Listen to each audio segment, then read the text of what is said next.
There's nothing better than cooking something delicious for friends or family, and you don't have to wait to the end of the weekend to do a beautiful roast. Introducing pot roast pork, wrapped in cured meat with sage and garlic, and a side dish of celeriac, spinach, and some compotted apple and rhubarb. Oh yes, let's do this.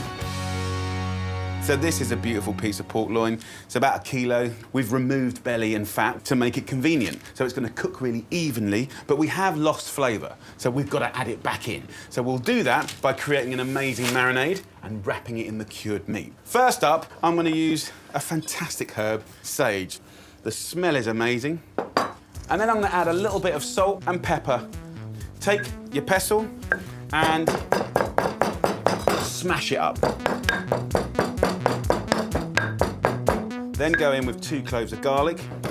Once the garlic has been smashed, then finish off the marinade process with 2 tablespoons of oil and about 1 tablespoon or 2 of red wine vinegar. That, my friends, is unbelievable flavour potential. Pour it over the pork, and then we can have a nice little rub up. Let's have a look at the cured meat for wrapping. So take a piece of greaseproof paper. We'll rub that with a little olive oil. And then here I'm using a cured meat called Coppa di Parma. But of course you can use Parma ham, use whatever you can get your hands on. And I'm just gonna lay out this incredible cured meat, turn this, take that amazing cut of pork. We're using simply rolling and gravity to wrap that, okay? Now at this stage, we wanna secure it. So I'm gonna take some string, do a double knot, and pull it fairly tight, right?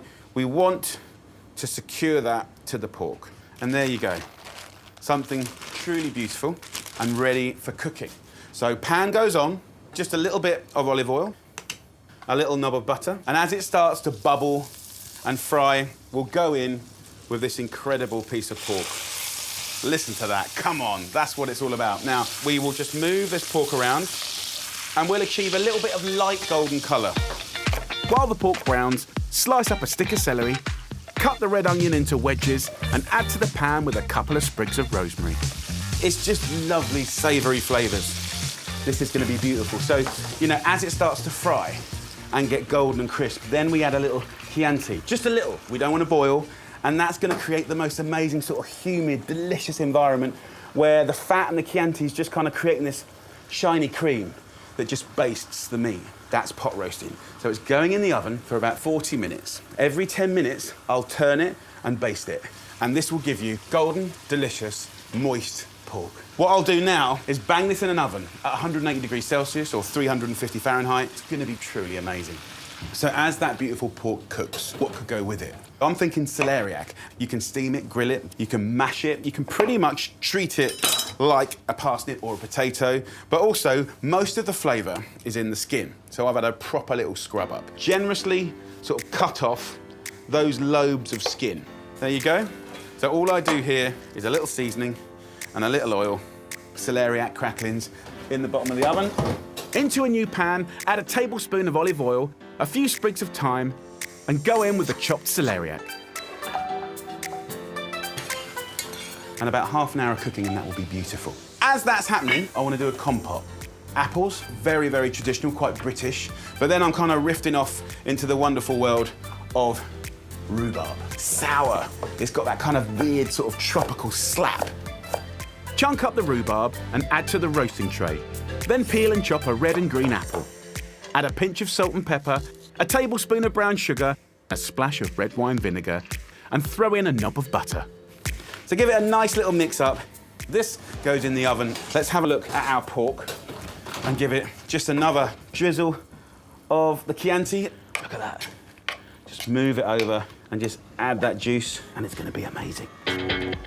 Put the pork back in the oven and let it cook away, remembering to turn and baste it every 10 minutes. Come on! Look at that gorgeous, simple sauce. Now, I'm going to let the meat rest in its juices, right? About 10 minutes. That will give you a tastier, more tender cut of meat. And then here, we have got the celeriac. I want to bring some greens into the story. So baby spinach, 2 bags, get it in there. Use the residual steam, a couple of minutes, and then it's plate up time.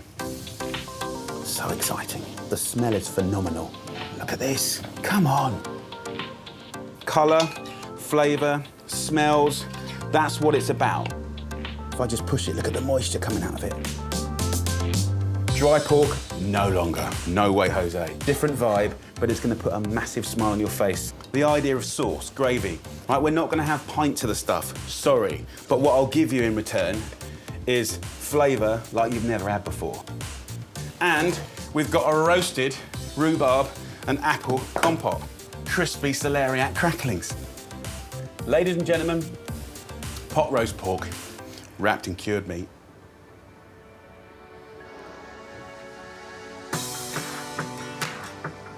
Oh, that is so good. Nice bit of the old cured meat, the silky soft pork, and that Chianti juice is so good. Little kiss of sweetness from the compote. That, my friend, is a little fork of heavenly beauty. Oh.